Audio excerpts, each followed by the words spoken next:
Alright guys, welcome back to the channel. Today I wanted to review for you the Atreyu Base Model. There's a lot of reviews out there, so I wanted to cover something different. A lot of questions people have about this shoe is the longevity. I think Atreyu themselves says it's a 200-mile shoe, but I found it to be a little different.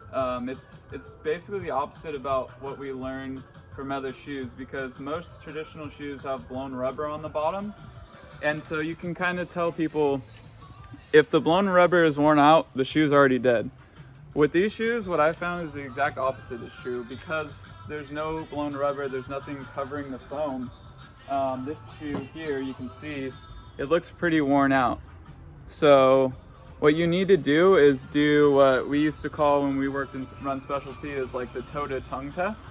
And so these shoes have 500 miles on them, but they're still not that broken down. And this shoe that has 11 miles on it, you can tell it's almost the same exact stiffness.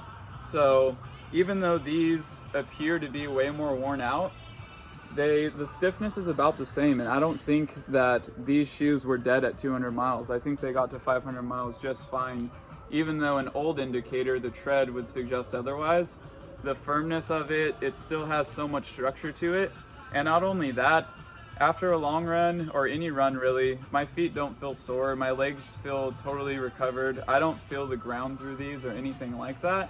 But I do want to say that I'm someone that will put 500 miles on a very low volume shoe. So whereas I do believe I could get 500 miles out of these, for most people I'd say maybe 300 to 400. But I think that's good to know, because these are 55 bucks a pair if you subscribe to Atreyu. So for some people, they might see that and say, well, it's a 200-mile shoe. That's not that different than buying a $100 shoe that lasts 500 miles or something like that. But what I found is these actually do last 500 miles. And you really have to know yourself if you have a heavy foot or not. It doesn't really have to do with your weight. I had a teammate that was 150 pounds, and because he dragged his feet and stomped his feet, he wore his shoes out super fast. I'm really light on my feet. So know yourself. If you have a light foot, you could get 400 to 500 miles out of these shoes. If you have a heavy foot, you can probably get 300. So just something to consider, and something that I thought I would let you guys know about. There's a bunch of Atreyu reviews already. If you want to know about the fit and the ride and all that, just check one of those out. And thanks for watching.